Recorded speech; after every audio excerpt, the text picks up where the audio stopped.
Okay. And next, coming to the topic. Okay, coming to our topic, we are discussing about mutualism. Okay, mutualism is the interaction between two different species in which both the organisms are getting benefited, and that is called as a mutualism. Okay, when you observe here, lichens represent an intimate mutualistic relationship. That means here, okay, the mutualism, sir, okay, the interaction, okay, here the interaction is an, okay, in mutualism, the interaction will be intimate. That means both the organisms will live together. Okay, if both the organisms are separated means, okay, both the organisms are supposed to die. Okay, that's why we are saying an intimate relationship. Okay, that is here we can see the lichens, which is a combination of the fungus. The major part of this lichen will be fungus. Okay, and the other organism might be algae or cyanobacteria, which is of photosynthetic in nature. Okay, these two organisms live together and live a mutualistic relationship. Similarly, we can observe with mycorrhiza.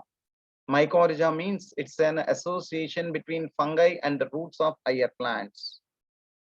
Fungi and the roots of higher plants, and that is called as a mycorrhiza.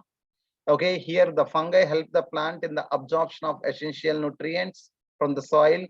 Okay, and while the plant in turn provides the fungi with energy yielding carbohydrate. That means the plant will provide food material to the fungi, and fungi will provide absorption of nutrients from the soil to the plant to the plant. Okay, such a mutualistic association. Here what happens when the fungi, okay, when we separate the fungi from the roots of these plants, what happens, the plant is unable to grow properly, or even it is unable to complete its life cycle. Okay, there are some orchids, okay, in which the seeds fail to germinate. The seeds fail to germinate in the absence of mycorrhiza. Such an intimate relationship has been developed between mycorrhiza, the roots of higher plants, some of the plants, and fungi. So that's why this is considered as a mutualistic relationship. Okay, that is. And next, some other examples are also given. The most spectacular and evolutionarily fascinating examples of mutualism are found in plant-animal relationships. Okay, that means always the relationship is not present between lower organisms and higher plants. Okay, the mutualistic relationship is also present between animal and plants also. The mutualistic relationship is also present between plant and animals also. Okay, that is plants need the help. Okay, we can observe. Okay, plants need the help of insects for pollination. In return, the flowers will provide nutrients to the insects. Okay, that is it. So here we can see both are getting benefited. So plants need of animals for pollinating their flowers and dispersing their seeds. Okay, some animals, what they'll do, they'll eat the fruits, but the seeds which are covered by the hard seed coat, they cannot get digested, and they comes along with the undigested coat. And as the animals move from one place to another place, they help in the dispersal of these seeds. So that is so that's okay, that is how this plants and animals are getting, both the animals are getting, how animals are getting benefited means, animals obviously have to be paid fees for the services that plants expect from them. So that means here the animals, okay, the plants are paying some fee like to the animals for dispersal of the seeds or for pollination. Okay, that is how means they are providing certain rewards. Plants offer rewards or fees in the form of pollen and nectar for pollinators and juicy and nutritious fruits for seed dispersers. Okay, now, so when you observe here, okay, the pollen are involved in, okay, the pollen get transferred from one flower to another flower. At the same time, some of the pollen grains are also used as a food by the insects. At the same time, okay, they also collect nectar, a sweet sugary substance that is produced in the flowers to attract the insects, okay, for pollination. And at the same time, the plants offer fruits which are juicy and nutritious, okay, for the animals, which helps in the dispersal of the seeds. Okay, fruits are eaten, but the seeds are dispersed. So that is so, but the mutually beneficial system should also be safeguarded against cheaters. Okay, here the mutualistic relationship should be safeguarded. The mutualistic relationships should be safeguarded. That means that they should be under regulation. Otherwise, they will be cheated. That means they collect the pollen, they collect the nectar, but that doesn't help in pollination. They'll eat away all the pollen grains.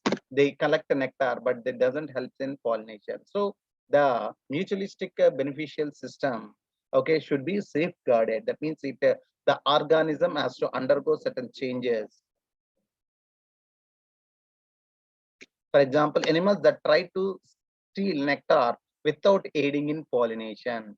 Some animals will collect nectar, but they do not help in pollination. So to reduce all this cheating, okay, the plants and animals both will undergo certain co-evolution. Now you can see why plant-animal interactions often involve co-evolution of the mutualist. That is, the evolution of the flower and its pollinating species are tightly linked with one another.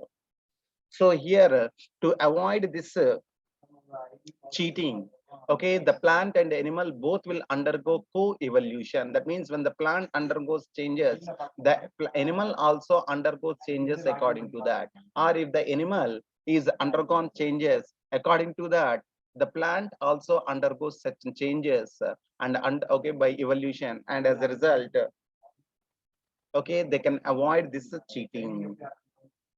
So how this co-evolution has been done? Okay, you can see in many species of fig trees, fig means that is okay, banyan tree, people tree, and next atifal. Okay, these are all called figs. In all this, will have the same type of fruit. That is hypanthodium is the inflorescence, and the fruit is inflorescence. That is okay, it is a composite fruit. It is a composite fruit. That means if a fruit develops from complete inflorescence, then such a type of fruit we are calling it as a composite fruit. Okay, that is. So this fig is a composite fruit. Okay, that is. So in many species of fig trees, there is a tight one-to-one relationship with the pollinator species of vast. Okay, here when we observe the fig is a inflorescence. Okay, it is actually the inflorescence called as hypanthodium. Remember, what is the type of inflorescence means? Hypanthodium. Okay, 1 minute, ma.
Okay, you can see here on the screen, this is the Hypanthodium inflorescence. Okay, when you observe here, the fruit also will be like this only. Okay, like how we are observing the Hypanthodium, in the same manner we are observing, we'll observe the Hypanthodium also. Okay, the if the fruit also, the fig fruit. Okay, when you observe here, it is almost closed.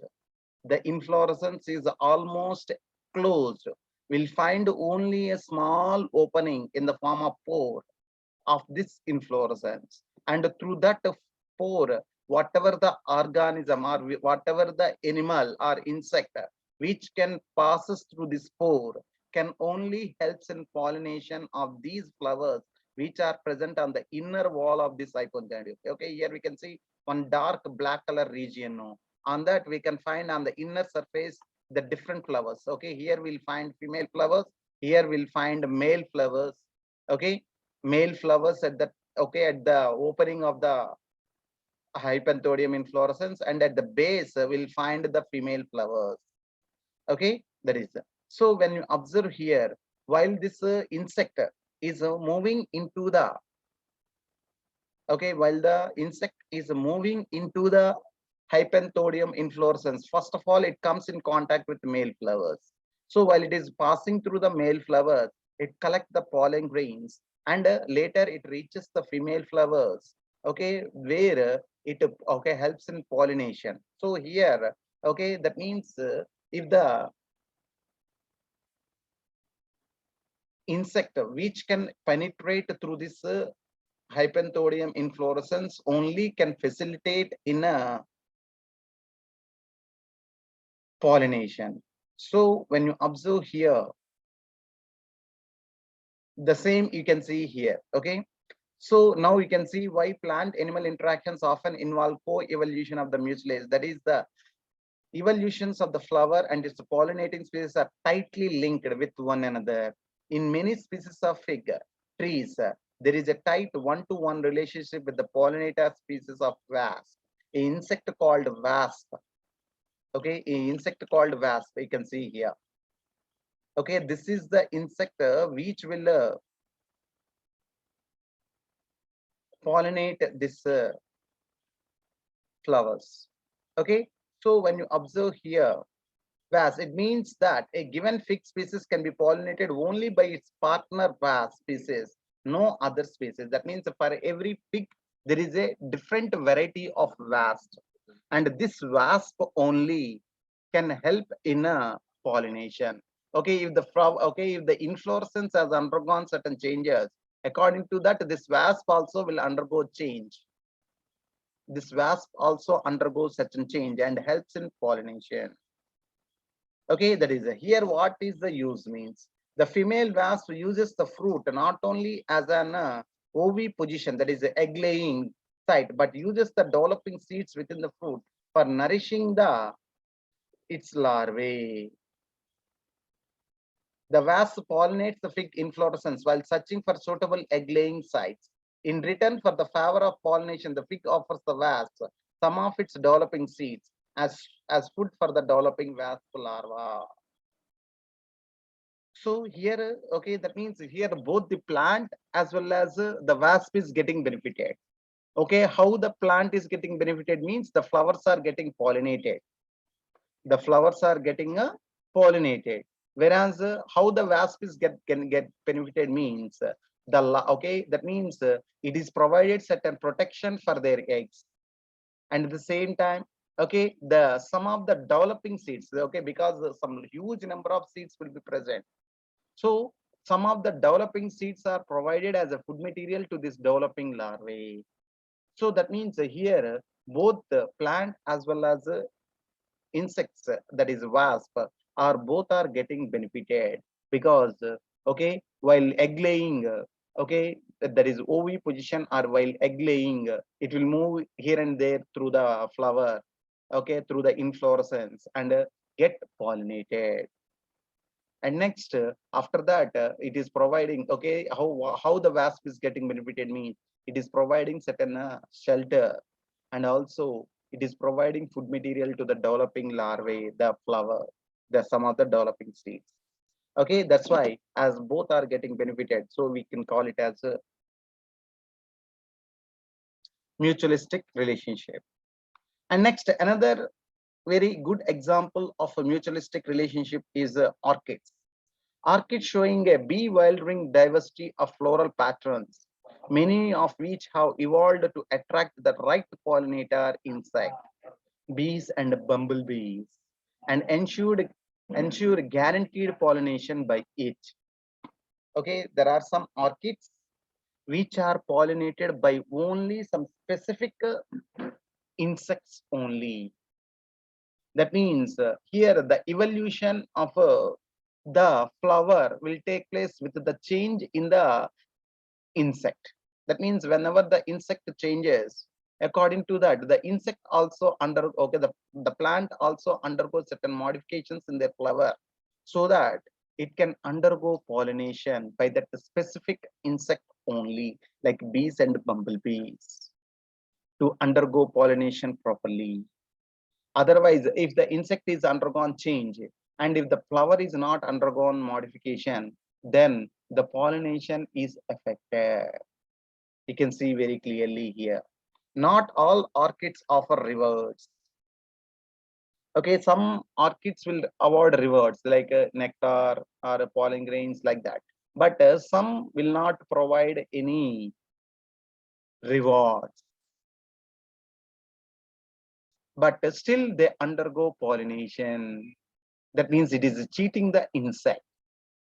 Okay, so okay, in before what happened, the insect is cheating the plant.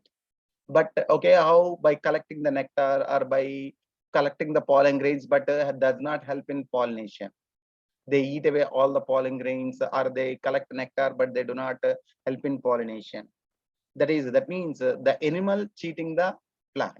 But here in orchid plant, the orchid plant itself will cheat the animal. Okay, that is it is without providing any rewards. How it is happening? So how it is happening means we can see here the Mediterranean orchid. There is a orchid which is growing in a Mediterranean place. Okay, Mediterranean region. Okay, Mediterranean orchid that is called Ophrys. Okay, what is the name of that plant? Ophrys. Ophrys employs sexual deceit. Okay, sexual deceit. That means it will okay mimic or okay or it will mimic or it will okay what will say it will fool the animal, it will fool the insect sexually, it will fool the insect sexually. That is a sexual deceit. Okay, and to get pollination done by a species of bee. Okay, to okay it will undergo pollination only by that bee, only by that bee, but okay by b, but still it is not providing any rewards to that b. Okay, but how it is able to get pollinated means by undergoing sexual deceit, by fooling the animal. Okay, by fooling the animal. How? Means one petal of its flower bears an uncanny resemblance to the female of the bee inside. Okay, that means one of the petal of this orchid is modified in such a way that in color structure it appears like a female bee. Okay, one petal of its flower bears an uncanny resemblance to the female bee in size, color and markings. Okay, in its color markings. Okay, and every insect will find certain markings now, okay, on the wings and the body. So according to that it is undergoing certain, okay, like okay certain changes, one of the petal of the flower.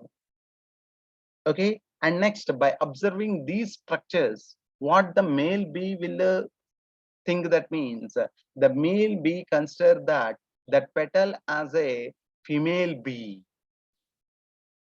Okay, the male bee will consider that one as a female bee, the modified petal which is having characteristics markings like that of female bee and color and size. Okay, one of the petal of that orchid flower, the ophrys. So now what happens as and it assumes that that petal as a female bee, and the male bee is attracted to what it perceives as a female, and it undergoes a pseudo copulates with the flower, and during that process is dusted with the pollen from the flower. So assuming that modified single petal as a female insect or female bee, now the male bee, okay, assumes that as a female bee, and it undergoes a copulation, that is pseudo copulation we say, because it is not actually copulation, no. So because it is not the female bee, it is the flower. So it undergoes a pseudo copulation, and during that pseudo copulation, what happens? The insect is dusted with pollen grain. The insect is dusted with the pollen grain. Okay, and now what happens? The same.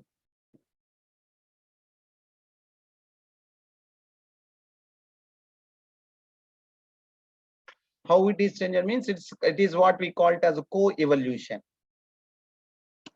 That's why we are saying it as a co-evolution. That means when the insect, okay, it is genetically and environmentally determined. Okay, it undergoes certain changes. Okay, some environmental changes and all that, perceives light. Okay, all that will be undergone certain changes. This orchid. So that's why we are calling it as a co-evolution. That means if the bee has been undergone certain changes, if the female bee has undergone certain changes, whatever the changes the female bee has made, according to that, that petal also has to undergo change. Otherwise, the male bee will not reach the flower and do not undergo pollination.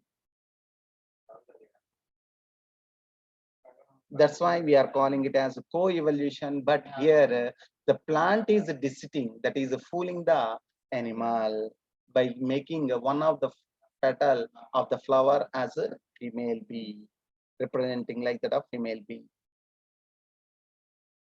So here, okay, when this same bee pseudo copulates with another flower, it transfers the pollen to it and thus pollinates the flower. So that means almost all the flowers will be the same pattern, no? So the female flowers will be there. That means one of the petal will be modified as female bee. So it will reach its other different flowers and undergo pseudo copulation, and during that period it helps in the transfer of pollen grain. So here you can see how co-evolution operates. So it is a very good example for co-evolution.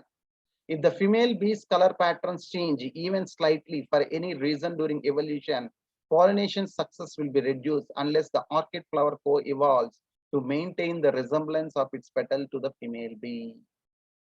So here we can see, that means here it is, okay, here we have to understand one thing. Here it is explaining very clearly about the co-evolution. Okay, not only the parasite, okay, during parasitism we have come across now. Not only the parasites and okay, host are undergoing co-evolution. Okay, here in mutualism also we are shown, okay. No nectar, that's why we are saying it is not providing any rewards. The ophrys is not providing any rewards. It is okay, without providing rewards, it is undergoing pollination without providing any rewards. Okay, we already said no. Sometimes the flowers, okay, the plant is getting a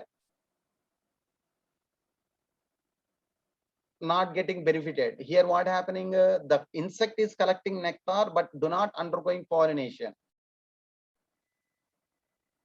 So that's what, okay, while we are discussing about second chapter also we come across, okay, pollen robbers, nectar robbers.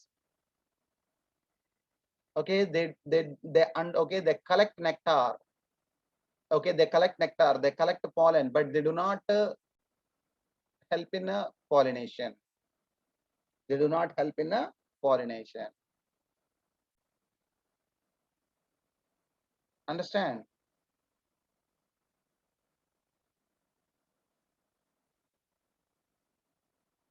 Yes, sir. Okay, in the same way here also, Yes, in sir. this also, without providing any rewards, still it is undergoing pollination.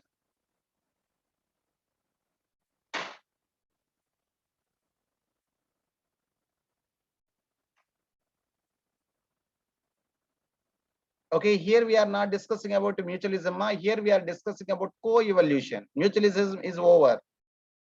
It is not a mutualistic relationship. Here we are discussing about co-evolution.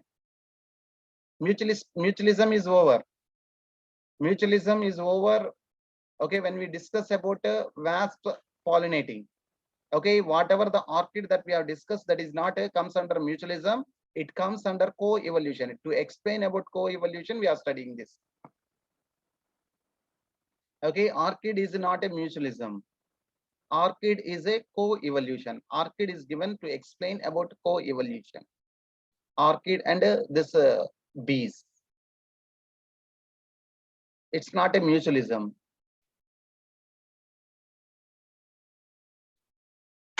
Understood?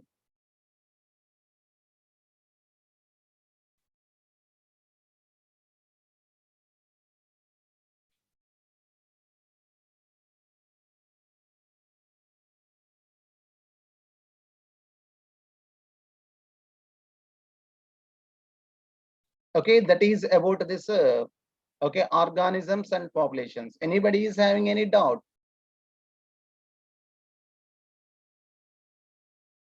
No, sir.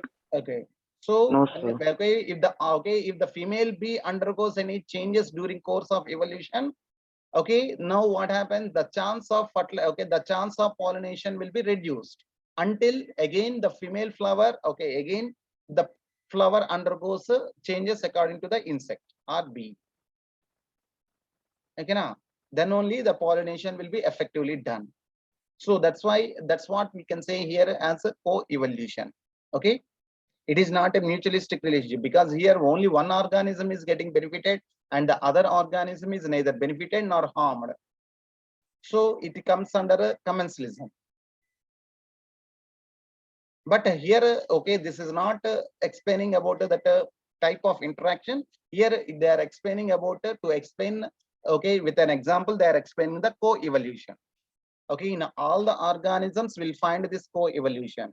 In any, okay, in any relationship or in any interaction will find co-evolution. Even in the prey and predator, okay, for example, if the predator is became very efficient of predation, okay, and killing all the prey, then what happened? The prey will evolve and develop certain changes so that the efficiency of the predator will be reduced. Understand? In even in the parasitism, if the host has undergone certain modifications, okay, to resist that disease causing organism, according to that the disease, okay,